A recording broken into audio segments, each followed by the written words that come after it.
आताची ठाण्यातली लाईव्ह दृश्य आपण पाहतोय। ठाण्यामध्ये टेंभी नाका परिसरातली ही दृश्य आहे। या ठिकाणी नवरात्रोत्सवानिमित्त देवीच्या दर्शनासाठी रश्मी ठाकरे आल्या। तर आताची लाईव्ह दृश्य ठाण्यातील नवरात्रोत्सवाची आपण पाहू शकतो।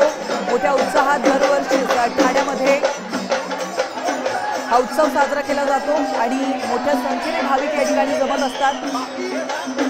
त्याच पार्श्वभूमीवर नवरात्रोत्सवानिमित्त देवीच्या दर्शनासाठी रश्मी ठाकरे देखील उपस्थित असल्याचं पाहायला मिळालं।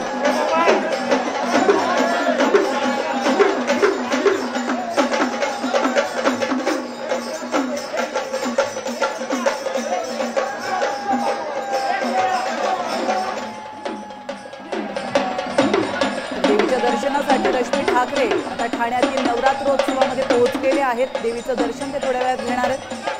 दरवर्षीच ठाण्यामध्ये मोठ्या स्तरावर या ठिकाणी नवरात्रोत्सव साजरा केला जातो। हजारो लाखोंच्या संख्येने भाविक या ठिकाणी जमत असतात।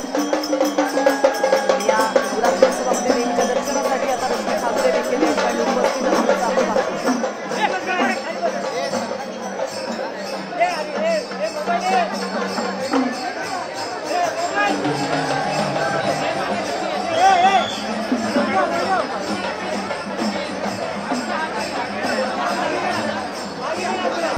आता isakal.com आहे देशातील नंबर 1 ची मराठी न्यूज वेबसाईट। प्रत्येक अपडेटसाठी isakal.com ला नक्की भेट द्या।